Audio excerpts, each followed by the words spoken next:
Hello, welcome, and welcome to this CGSP Roundtable again. I'm really happy to be here again with my colleagues to talk about China in the global south. Last week we didn't have a show, but we had different individual videos that was posted on our different platform, on TikTok, on our YouTube pages, and also on our website. As I was saying a few days ago, for those who are not subscribing yet our content, you should, because you'll be missing a lot of the quick comment and quick take that we are making about different topic that we are covering on China Global South that we only make available for our subscribers on our website. So if you go there, you're going to find those amazing content that we are doing on our website.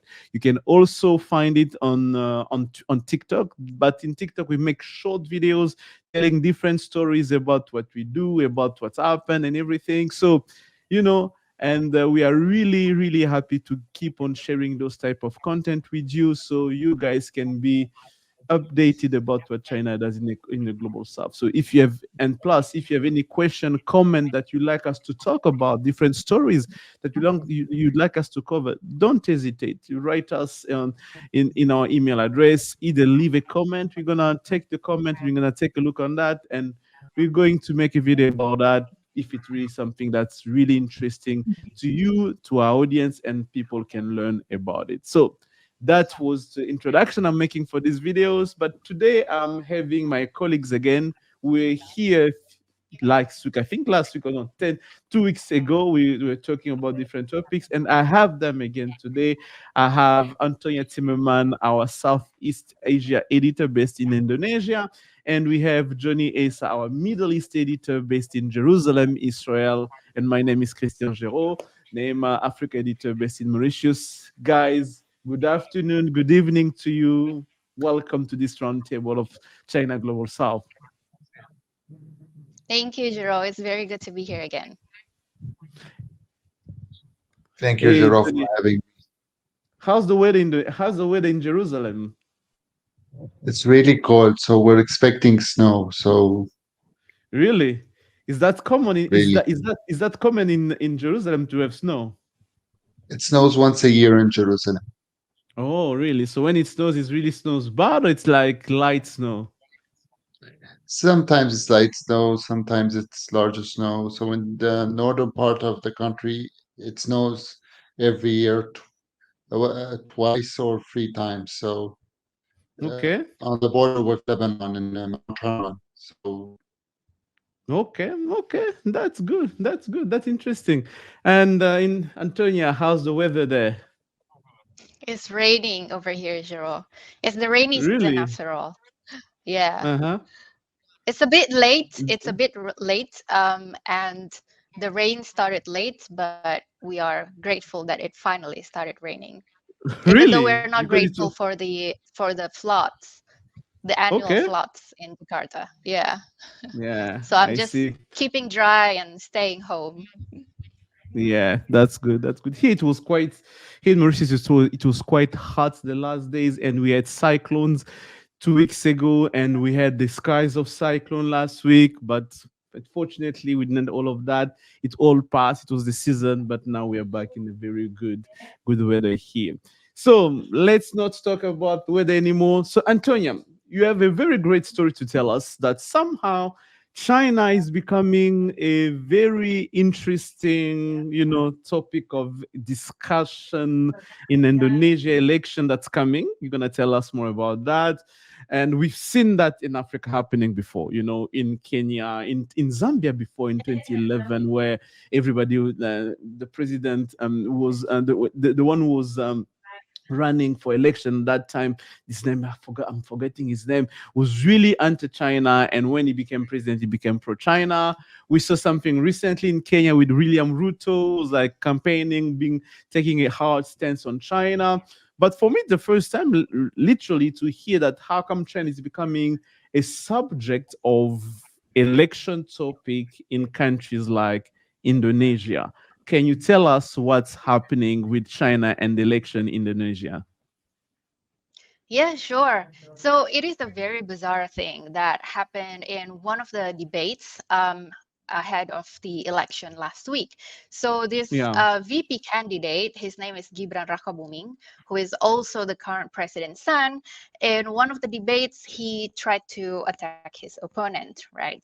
And you have to know first that his opponent's team has been campaigning for Indonesia to make electric vehicle batteries without nickel. So this is the Okay. context.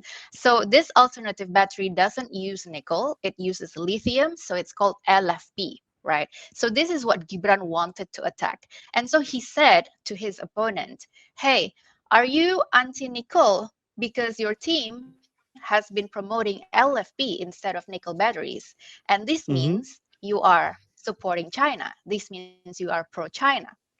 Now, if you or me, are you confused? Because all of us Yeah. here, we are very confused, right? He tries to frame anyone who advocates for LFP batteries as pro China.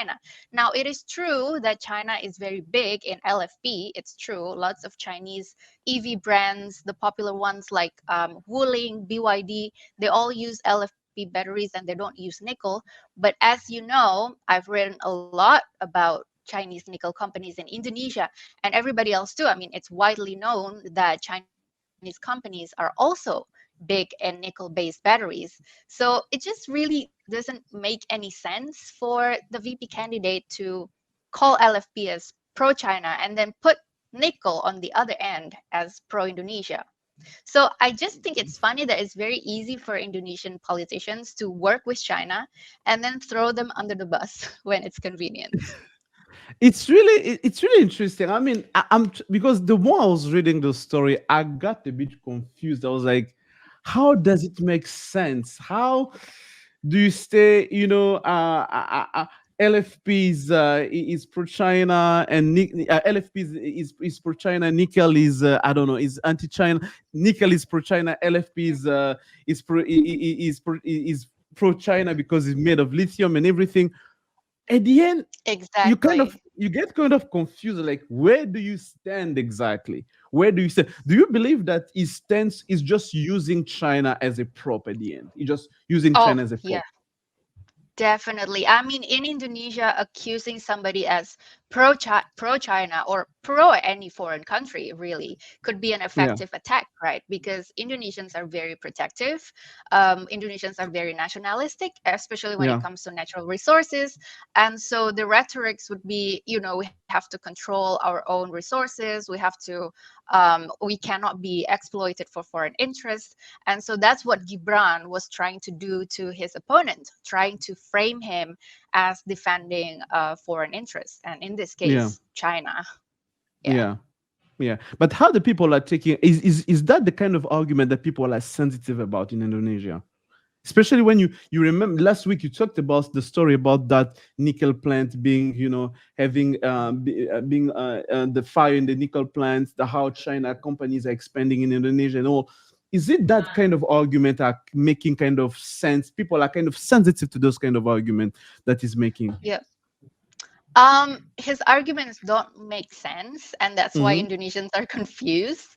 mm-hmm. But I guess for Gibran, politicians like Gibran, it doesn't really matter. There will always be some people who will just believe anything he says, and Okay. yeah. Is it popular though? Um, the anti-China thing is very hard to say because I think Indonesians are quite divided on this issue.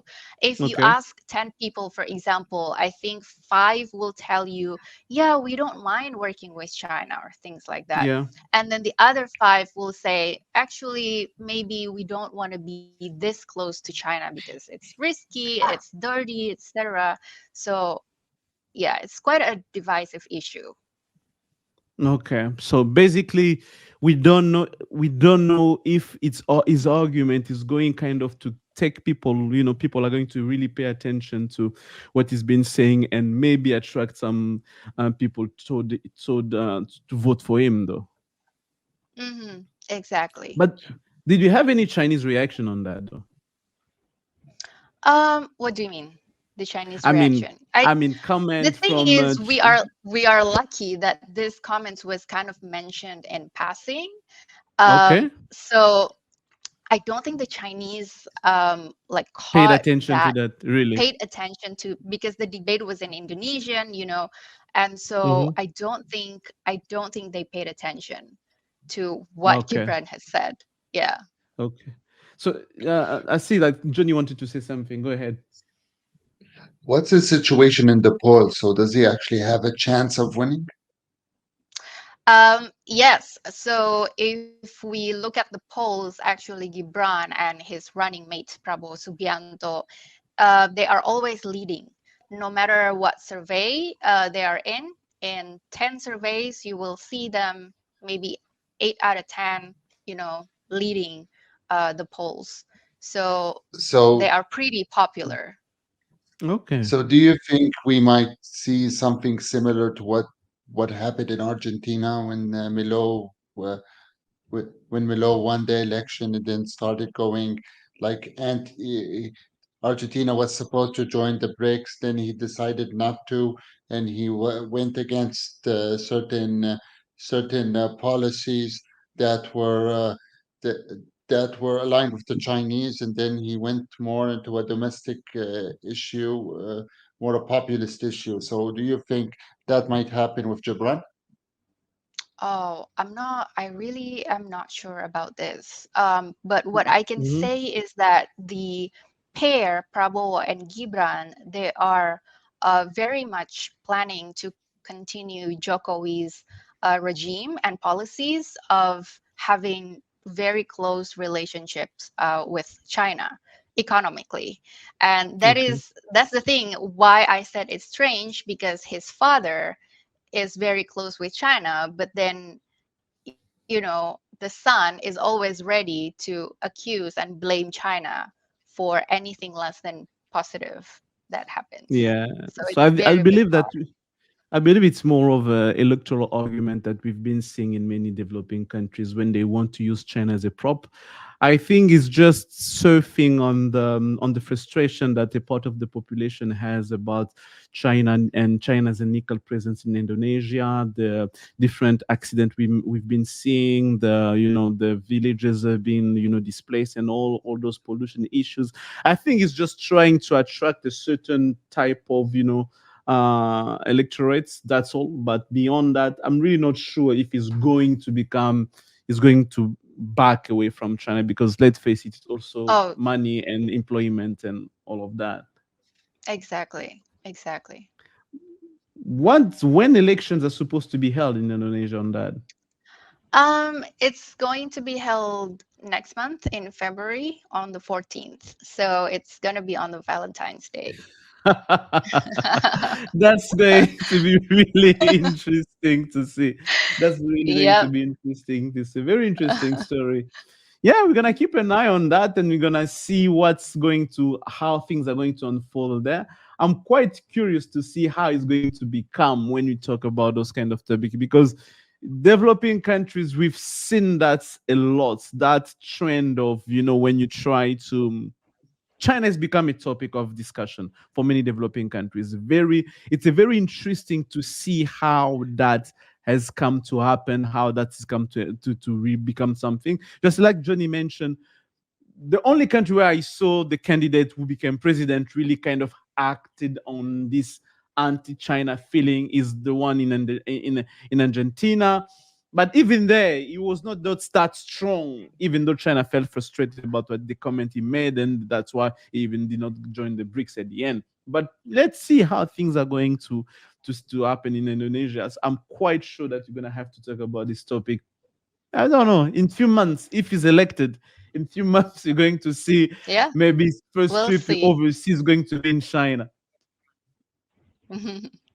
Yeah, that's Yeah. going to be very much interesting. In thank you for this. Thank you for covering that story for us. It was really interesting to see. So I think I'm gonna go ahead. Or Johnny, you want to go ahead in the Middle East? What do you want?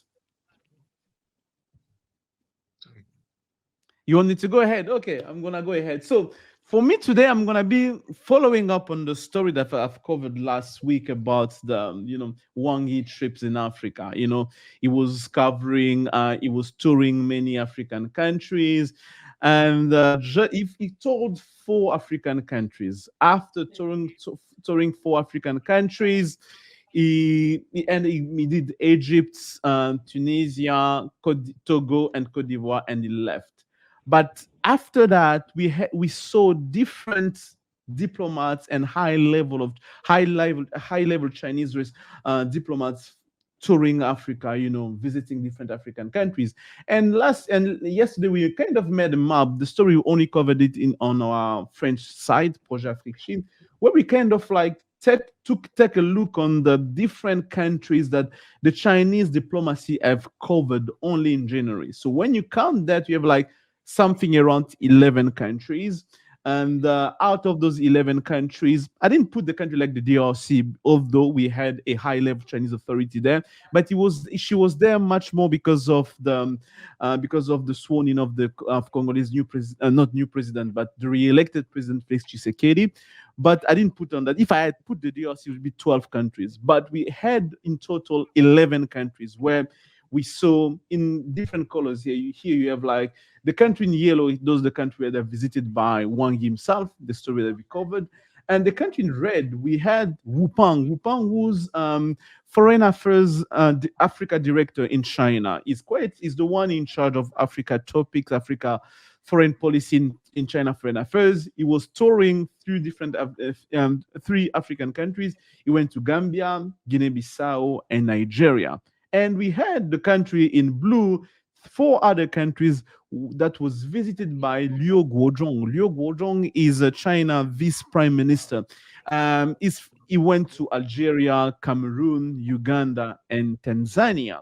And he covered those countries. And in country like in all the countries that he covered, not all, almost all the country, and almost all of them, Wupang, Wang Yi, and Liu Guozhong, in almost all of those countries they've covered, a very interesting topic came about. It was about Taiwan. How all of them kind of like say we we want to restate how much we are really we are for the one China policy. We want to say that our country are supporting one China policy, and Taiwan is a part of China, is a very just part of China as a whole. That topic came about because we had election in Taiwan beginning of this year. So this too was also an opportunity for China to kind of garner support in the global south, especially in Africa, where they tend to where China tends to have a very strong political base when it comes to vote to United Nations. So Taiwan became one of the interesting topic where they were saying, we want you to support how much you support the one China policy. It was really interesting, and of course, and they also talk about different topic. Another topic that came about was FOCAC, because there is the China Africa forum that's going to happen this year.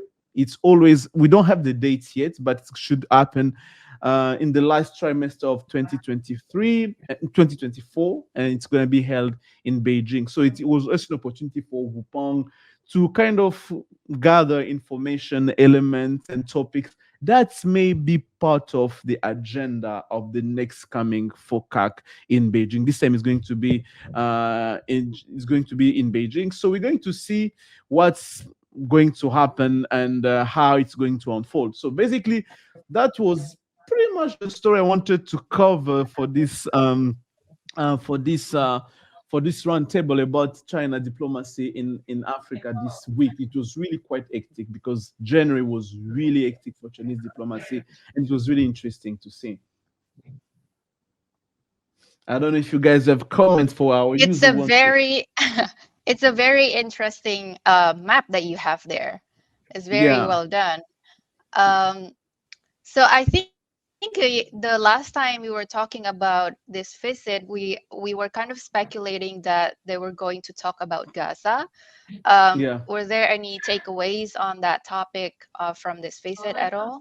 No, except when Wang Yi covered Egypt and Tunisia, where he talked about Gaza, because Egypt is close to the Middle East and everything. That's the only place he really talked about Gaza. But once he left the northern Africa, as you can see on the map, once he left the Northern Africa, he really did not talk about Gaza. Liu Guozhong, when he visited Algeria, from the reading of it, Gaza did not come much more. They talked about China and Algeria diplomacy, and they talked about Chinese investment in Nigeria, and they talked about Taiwan as well. But Gaza was not really on the agenda this time, but Taiwan was quite common in the agenda. But there's one topic though that came in Uganda when Dio Gojong went to Uganda.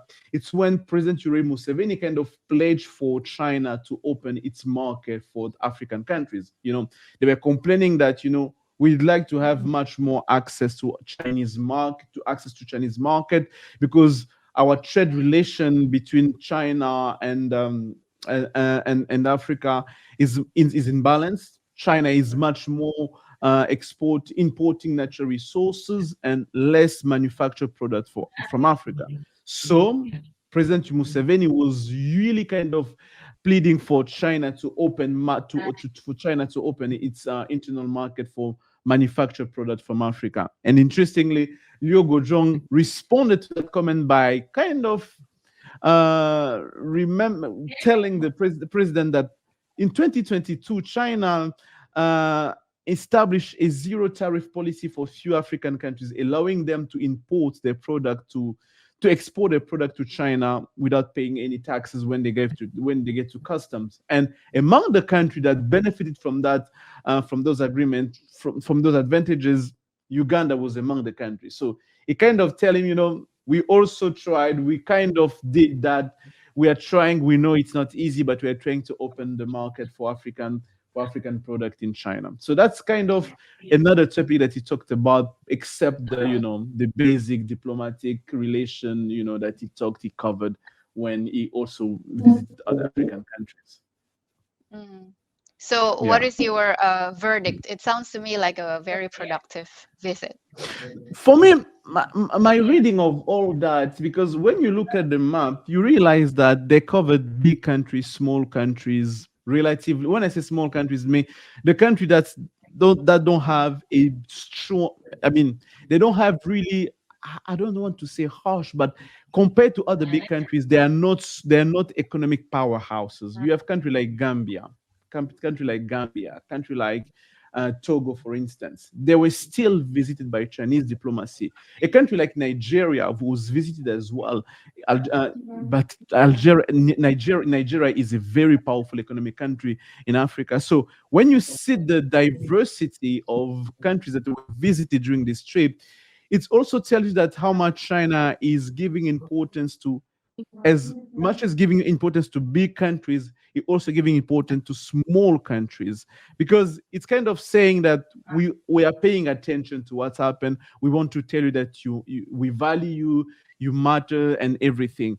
And when they do that, they kind of set themselves apart compared to other big countries. Because when you see this map, for instance, I bet you at the end of the year, we won't be able to produce similar map for country like for French diplomacy or for US diplomacy or for British diplomacy in Africa.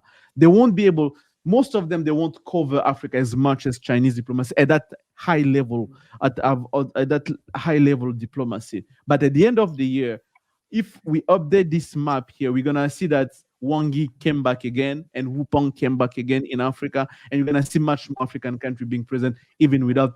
And if we include the FOCAC summit in Beijing, we're gonna see that there would have been much more and the strong Chinese diplomacy activities around Africa this year. So, Jerome, immediately after Wang Yi's visit, the Secretary of State Belkin visited. So, were the countries the same, more or less? Did they Oh speak about the yes, same agenda? Did they try to those counter the Chinese narrative? So, what's they've tried. what do you think about that?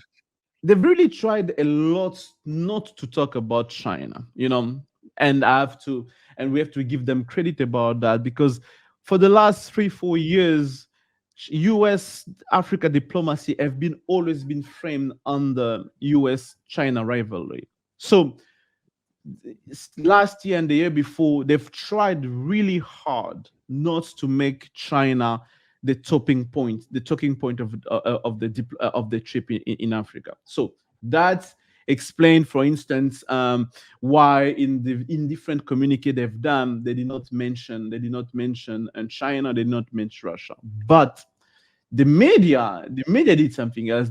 All the media, being from France or from US, from England, BBC, VOA, Voice of, all of them, Nick, Reuters, Bloomberg, all of them framed Blinken trips in Africa as a trip to counter China and Russia influence in the continent. So, as much as the State Department tried not to put China at the center of the topic, the media kind of reminded them, it's still that China policy back and China countering China influence in the background, which we cannot really blame them because it kind of makes sense. So to answer your question, which country was visited by both Blinken and Chinese diplomacy? Nigeria. Nigeria was visited by Blinken, and Wu Peng, the Africa director of China Foreign Affairs, visited also Nigeria. Of course, it's not the same profile, but they both visited Nigeria. It was Nigeria, and the second country was Cote d'Ivoire. Cote d'Ivoire was visited by both Wang Yi and Blinken. Wang Yi ended his Africa tour in Cote d'Ivoire. Blinken is the second step of Blinken trips in Africa was Cote d'Ivoire. They did not talk about the same topic because, and this is something I'm going to talk about, I think, in the coming, in maybe this week on the video I'm going to make, is the fact how China and US in Africa, as much as we want to frame them as rivals, but the reality is when you look at the landscape of the activities in Africa, they don't overlap. And if they do overlap, you have a clear domination of one over the other. For example, when you talk about infrastructure, financing infrastructure and all, there's no competition between the US and China there. China is the only one. When you talk about humanitarian aid and those kind of influence, the US is there, is the main actor. When you talk about security, for instance, terrorism, because terrorism was one of the topics that Blinken talked about a lot when he visited Nigeria, Cote d'Ivoire. It was all about terrorism, security, and everything. He talked about that. It's a topic that China do not cover in Africa. So when people talk about China Africa rivalries, like guys, they do not compete on the same on the same table. They're in different spaces, and sometimes they don't overlap. But us media, we like always to frame things in a way that it takes people attention on certain topic. So yeah, but yeah, that was pretty much what Blinken and Wang Yi's and other Chinese diplomacy trip was about in Africa in this month of January. So yeah, that's it. So I think I've covered it. So the last topic that we're going to cover with today, we are going to go back in the Middle East. We are going to go back with Johnny. He's going to tell us a bit. Last time, the Houthi, China, Iran, we've talked about how China is going to react, what China is going to do, how China is going to maneuver that, because China was taking that position of safety. We don't want to talk about we don't want to pressure anything, we don't want to pressure anybody, but and I saw the Houthi, they say they mentioned, I think they mentioned Russia and China's vessel being safe to cross the Red Sea. There's no danger for them. I was like, okay. So we really have to talk about what's happening in that space. What's the current situation there? So, Johnny, what can you tell us about what's happening in the Middle East with that? So basically, it's more or less the Chinese point of view hasn't changed that much. So from 2 weeks ago when we spoke about it, they had taken more or less the account of sitting on the fence. So it's basically not our problem. The Houthi problem is not our problem. It's a problem that we want to see how we should handle it. And if you look at it in a way or another, so China is also it's both benefiting and suffering from the Houthi attacks in the Red Sea. So, and as we have seen, the proportion of China-affiliated container ships passing Yemen's Red Sea coast have increased in comparison to European or American or British vessels, and basically the Houthis are trying uh, with the help maybe of Iran. We don't know for sure that they're trying to basically hit vessels that are connected to the United States or to the UK or are going or are connected to Israel. And they have said time and again they uh, they might they might stop hitting vessels if humanitarian assistance will go into Gaza. So they have taken they want chaos. They want to try to create a new uh, a new, let's say, shipping world order. So Okay. on the China point of view, the thing is that China's both maybe benefiting from this, but it's also suffering from this. So when the whole economic trade or when the whole world chain process is going from $3,000 a container to $7,000 a container, this of course will hurt the Chinese export-import market. It will hurt Chinese traders. It will hurt the EV market. So, for example, in Israel, uh, if you want to buy a BYD car, the prices have gone up significantly from December to January. Not only Okay. because there are new EV taxes, but also the cost of shipping is more to get the car from China to Israel. Okay. So basically, what you're telling us that since last time that we spoke, China hasn't done any pressure on Iran because apparently, Wang Yi has met with the U.S. representative. They've talked about the issue. We got the feeling after that meeting that China is going to pressure Iran to pressure the Houthis to stop their attack. So it did not happen because I saw that Iran kind of say no, rebuke the idea that China kind of pressured them into pressuring Houthis. Do you think it's only a Yes. matter of like how long China can hold out and not do anything? It's only a matter of time, you think? At the end, China will have to do something?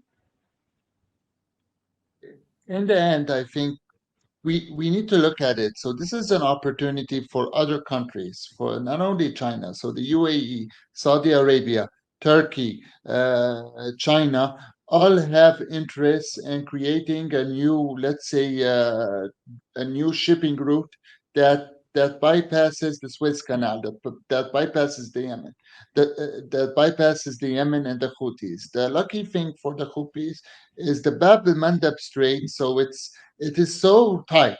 It's about from 40 to 60 kilos. So any ship that passes, it's an eye contact for the Houthi rebels. So, and the problem is that I don't know if the American and the UK attacks against the Houthis step up, then maybe they will stop eventually. But for now, they are continuing because the attacks are are are ve- are, are, are very limited and they're not that strong, and the Houthis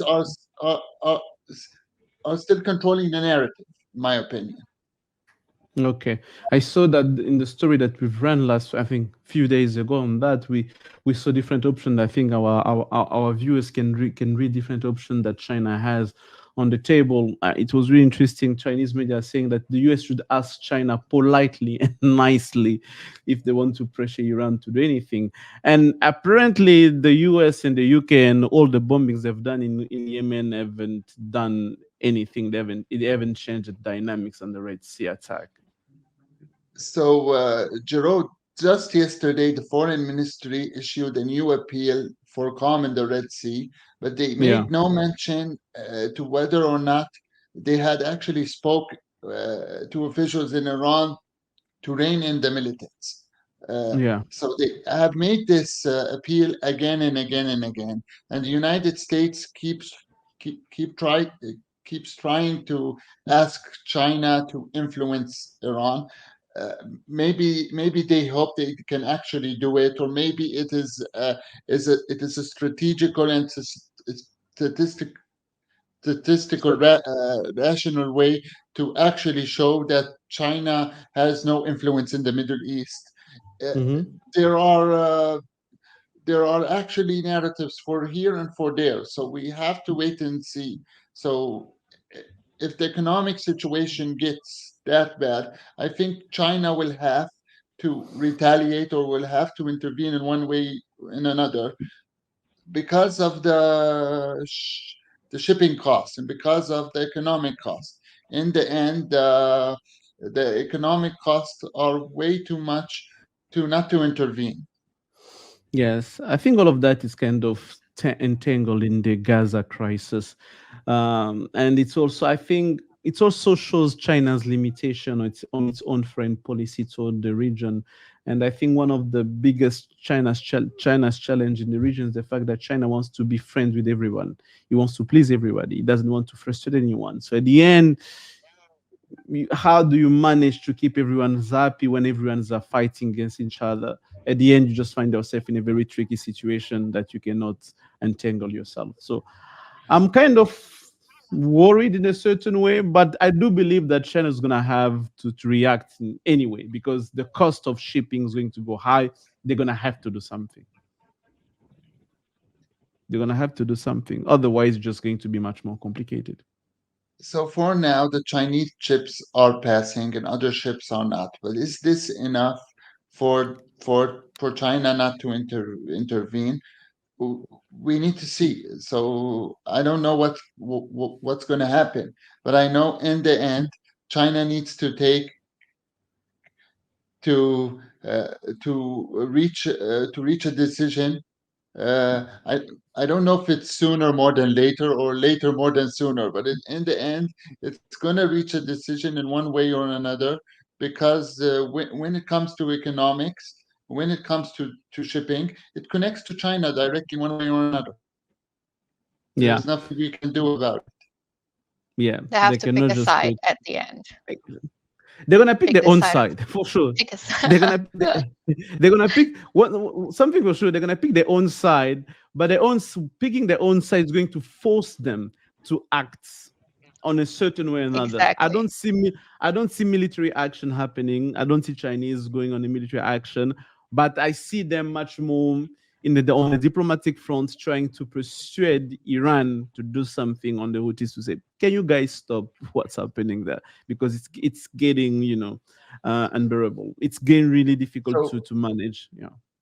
So if we compare it to how China reacted with the Gaza crisis or the Gaza war, so in the end, it managed to get the sympathy of most global South countries and most Arab countries. But most global South countries are developing countries who rely on shipping. And if in the end this situation isn't concluded, um, will they still will they still support China? So we have to see I this. think they I think they will. I think that because if you say most global countries, you take African countries, the crisis in the Red Sea are more impacting the Horn of Africa and the south of Europe and those regions that's in the Middle East, that part. Country like Egypt, of course, would have to react because they're impacted as well. Country like Ethiopia, Somalia, they're gonna have to react. But those countries are not big, heavy, except for Egypt. But those small countries in Africa are not really big countries to, in a way, to pressure China in a certain way, because for the rest of Africa, China can get to Africa without getting to the Red Sea. They're just gonna come down and they go. Same if they want to go to Latin America, they're just gonna do that. So far the issue seems to be a bit localized in a certain way. So that's why I think China is not really worried in a way that global South countries are not pressuring it to do anything. And plus, even if you notice, it's only people, countries in the region that are talking about that, except the rest of the global south is really not, following what's happening, unless if countries like in Southeast Asia are not impacted by the fact that products are coming from Europe that needs to go to Southeast Asia are becoming expensive because of what's happening in the Red Sea, and they say who's responsible. China is not the main responsible, but they're going to say China is not doing that much with the leverage that it has in the region to kind of stop the crisis that's happening there. We're going to have So, to see how things are unfolding on that part. Antonia, has there been any mention in the Indonesian media about this at all? No, no. I mean, I agree with Jero. I think we haven't really been feeling the impact that much. And so the people haven't really been talking about it that much. Economic wise, I think we are, yes, talking about Gaza, we're talking about the attacks and everything, solely based on the geopolitical aspect. And we're not like really worried about the economic impact yet, I think. Okay. So that was really interesting. I think that you're gonna keep us updated on that. And those who are following us, if you want to know more about what's happening, keep on following us on China Global South. All the content that you make, as I said earlier, you can find them on China Global South, where you're gonna have all the information. You just click China Global South, subscribe. You're gonna find all these videos, all the insight and different story that we've covered. And things are going to move quite fast.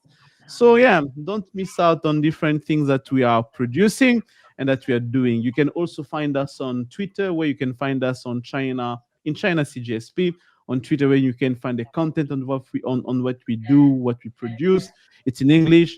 We also have our content in French, where I say Projet Afrique Chine, where you're gonna have the content, the French team that I'm managing. We produce great content. We talked about different issues. I think one of the biggest issues we talked about this week on the French content was the how President Tshisekedi in DRC has kind of managed to renegotiate the Chinese contract on copper and cobalt that was signed in 2008. I'm gonna make another video for that. You guys, as I say, if you want to know more about what we do, just come and visit the content of our China Global South. So it was for Antonia Timmerman in Indonesia, Johnny Esa in Jerusalem, Jeronema in Mauritius. This was a China Global South Roundtable. I'm going to see you next week for another video, China in the Global South.